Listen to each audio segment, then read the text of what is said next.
It's amazing when you think about it, like all the life on Earth, everything, redwoods, bacteria, even us. It really is remarkable. But what's the common thread? What connects it all? Cells. Cells. These microscopic units are the foundation of it all. And they're incredibly diverse, too, in terms of their structure and all the different functions they have.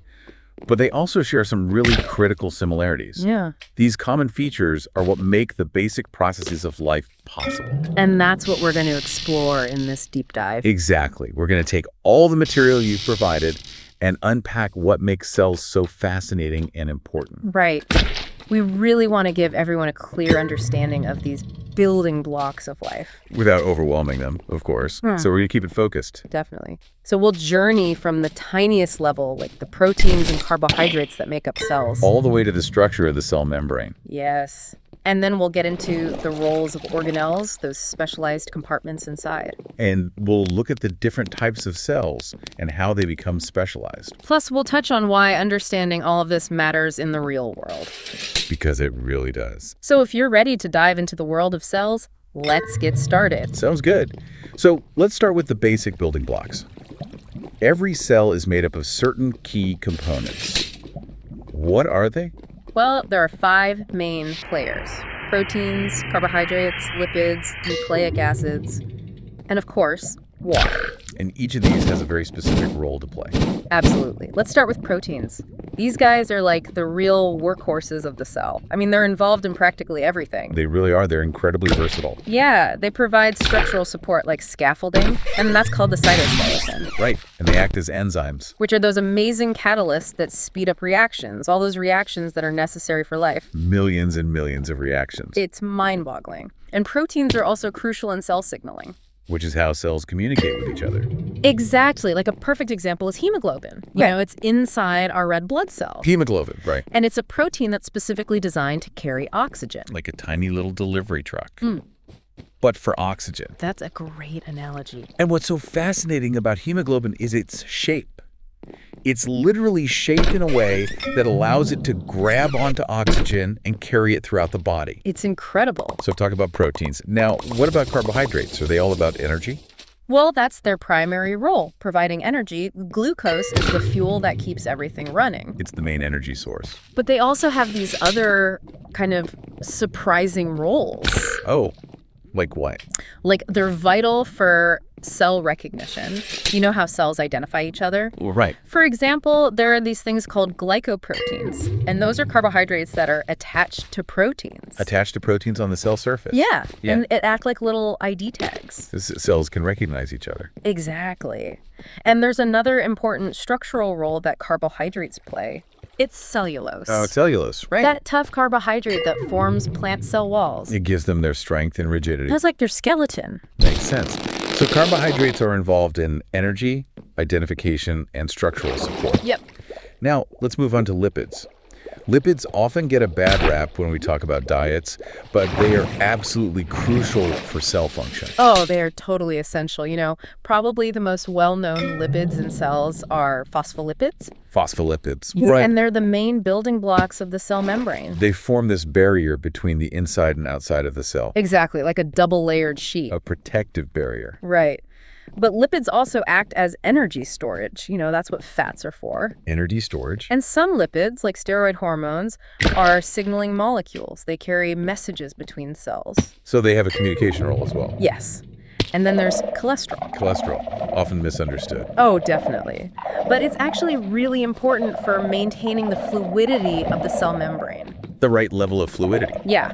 So it's not too stiff and not too leaky. Like, imagine adding oil to something thick to make it flow better. So cholesterol helps keep the cell membrane at the right consistency. Precisely. That's fascinating.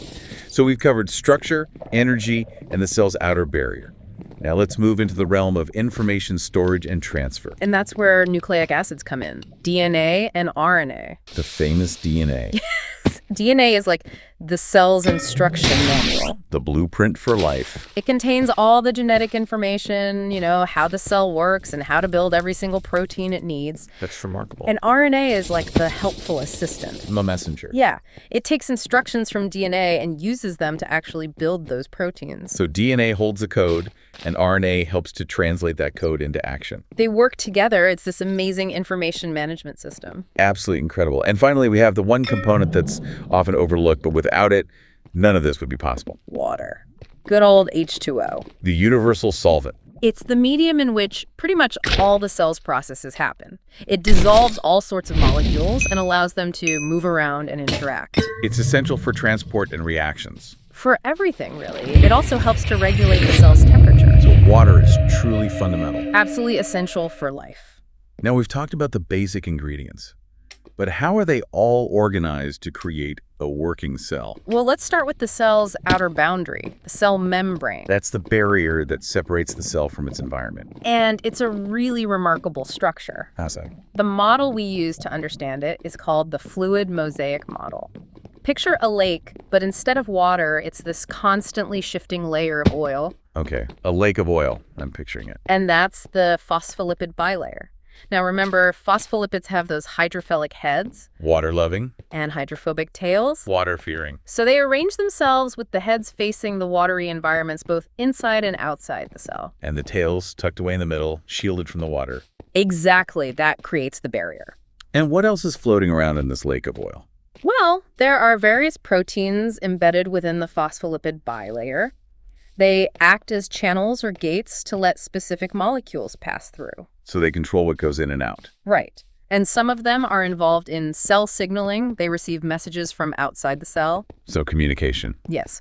And then we have cholesterol nestled in there too, helping to maintain that right level of fluidity. Not too solid, not too liquid. It's a very dynamic and constantly adapting structure. It's not just a static wall. Not at all. So this specific structure gives the cell membrane its critical functions. What are those functions? Well, first and foremost, it acts as a boundary. Between the inside and outside of the cell. Yes. Separating that internal controlled environment from the unpredictable world outside. It's essential for maintaining the cell's internal conditions. But it's not just a passive barrier. It's selectively permeable. What does that mean? That means it can choose what enters and exits. Oh, wow. So it can control what goes in and out. Exactly. And that's how the cell keeps the right balance of molecules and ions inside.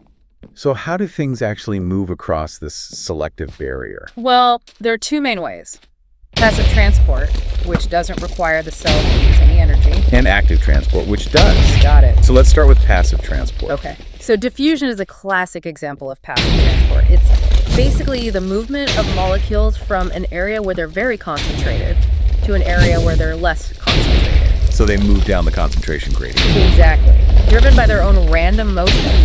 Think about how the smell of baking cookies spreads through the house. That's diffusion. That's diffusion in action. Or think about oxygen moving from your lungs into your blood and then into your cells. That's diffusion at a cellular level. And then there's a very specific and vital type of diffusion involving water. Osmosis. Osmosis. That's the diffusion of water across a semi-permeable membrane, like the cell membrane. So water moves from an area where it's highly concentrated to an area where it's less concentrated. Right, until it reaches equilibrium. And why is osmosis so important? Well, think about how plants absorb water from the soil. Through their roots. Yes, that's osmosis. It's crucial for maintaining their shape and staying hydrated. So that's passive transport. What about active transport? When the cell needs to move things against the concentration gradient. Right, so that's when the cell has to expend energy. It usually uses ATP, which is like the cell's energy currency. Like pushing a ball uphill, it takes effort. Exactly. A good example is the sodium-potassium pump. Where is that found? In nerve cells, and it literally pumps sodium ions out of the cell and potassium ions into the cell. Against their concentration gradients. Yeah. And this is absolutely essential for nerve impulses, how your brain communicates with the rest of your body. It's like a tiny little bouncer at the cell membrane, controlling who gets in and who gets out. I like that.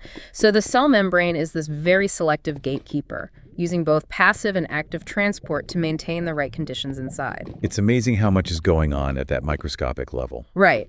And now let's step inside the cell and explore those specialized internal compartments. The organelles. Yes. So if you think of a eukaryotic cell, like the cells in plants and animals, And us. you can think of it like a bustling city with different departments. Okay, I like that analogy. So the nucleus is like City Hall or the central command center. It's the brain of the operation. Exactly. And it's enclosed by a nuclear membrane. It has tiny pores that control what goes in and out. Very secure. And inside, it houses the cell's DNA, its genetic material. All organized as chromatin. Right. And there's also the nucleolus, which is where ribosomes are made. Ribosomes, the protein factories. So the nucleus is really the control center for the whole cell. It directs protein synthesis and all the major activities. And surrounding the nucleus is the cytoplasm. Yes.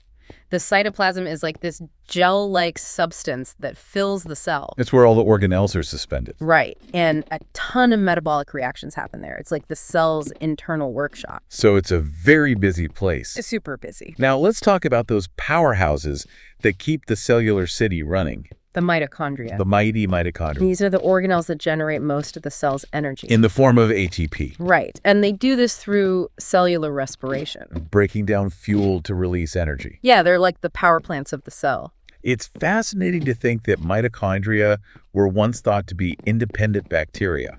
Really? Yeah, before they were incorporated into eukaryotic cells. That's amazing. A Yeah. true example of symbiosis. Absolutely. Now, what about protein production? Where does that happen? In the ribosomes, remember those protein factories? The ones made in the nucleolus. Yes.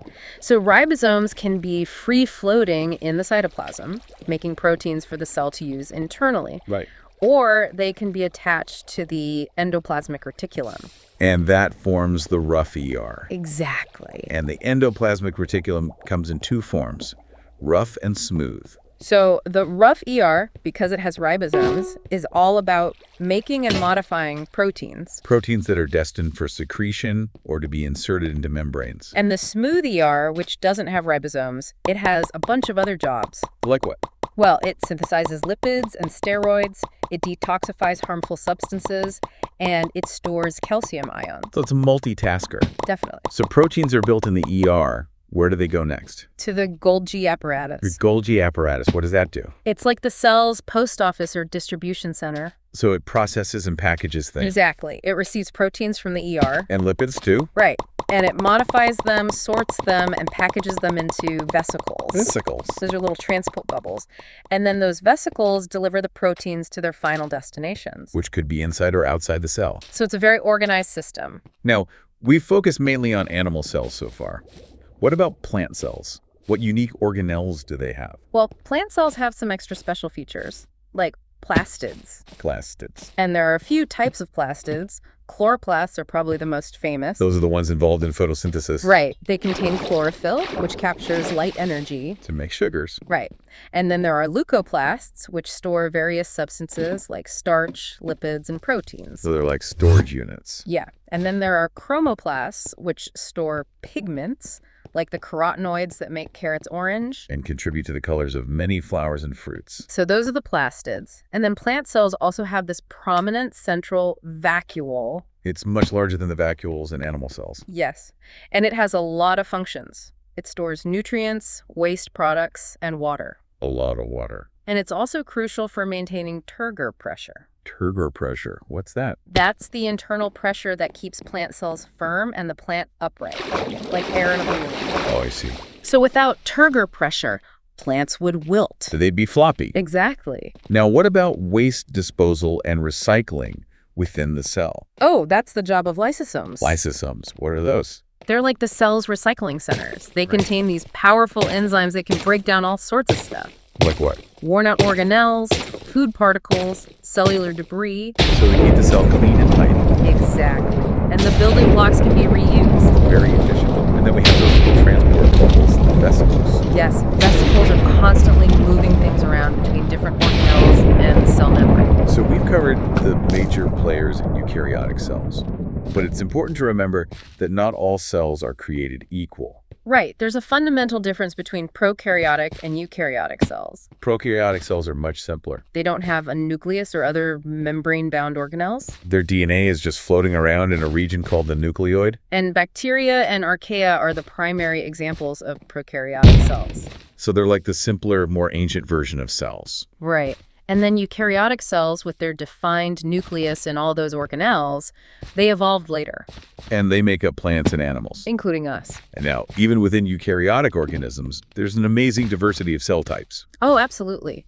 Each specialized for a specific function. It's like a factory where every worker has a unique skill set. Exactly. And this specialization is reflected in their structure. They come in all shapes and sizes. And with different organelles depending on their job. Right. Like red blood cells, for example. Red blood cells, those are the oxygen carriers. They have this unique biconcave shape, like a flattened disc with a dent in the middle.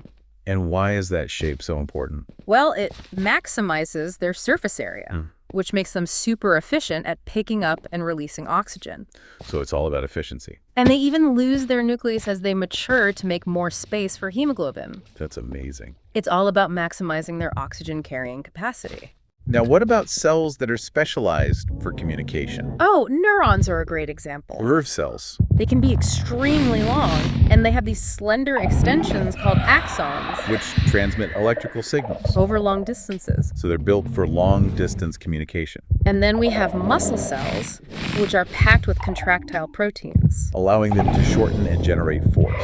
So they're the ones that enable movement. From a tiny twitch to a powerful leap. It's all thanks to those specialized proteins. And these specialized cells don't work in isolation. No, they work together in groups to form tissues, So muscle cells group together to form muscle tissue. which is responsible for all our movement, And neurons connect to form nervous tissue.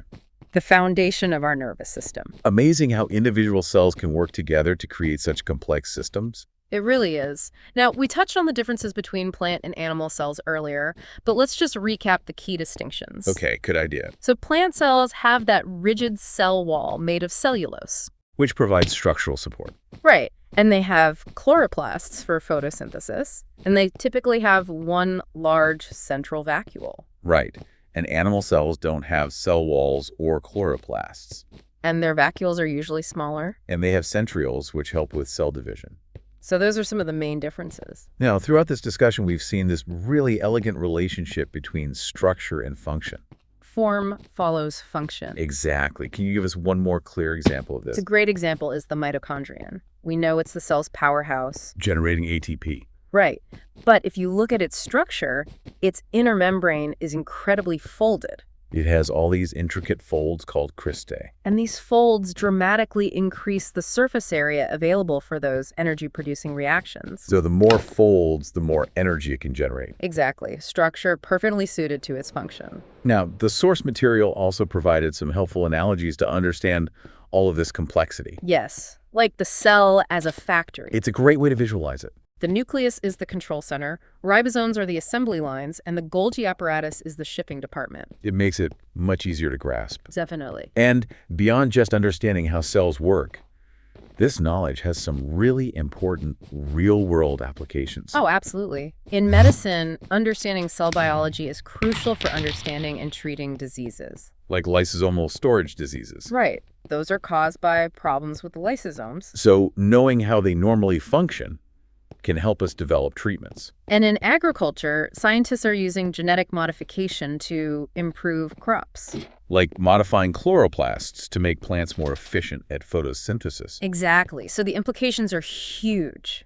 So from the tiniest molecules to the intricate organization of organelles within specialized cells, it's clear that cells are incredibly sophisticated. They're not just simple building blocks. They're dynamic units that drive all of life's processes. And understanding them is crucial for advances in so many fields. And as we've seen in this deep dive, even these tiny units hold profound secrets about the nature of life itself. It really makes you appreciate the complexity and interconnectedness of all living things. Perhaps exploring the inner workings of a single cell can give us a new perspective on the wonder and elegance of the world around us, and maybe even inspire us to keep learning and exploring these microscopic marvels. It's a whole universe within a single cell. The universe waiting to be discovered.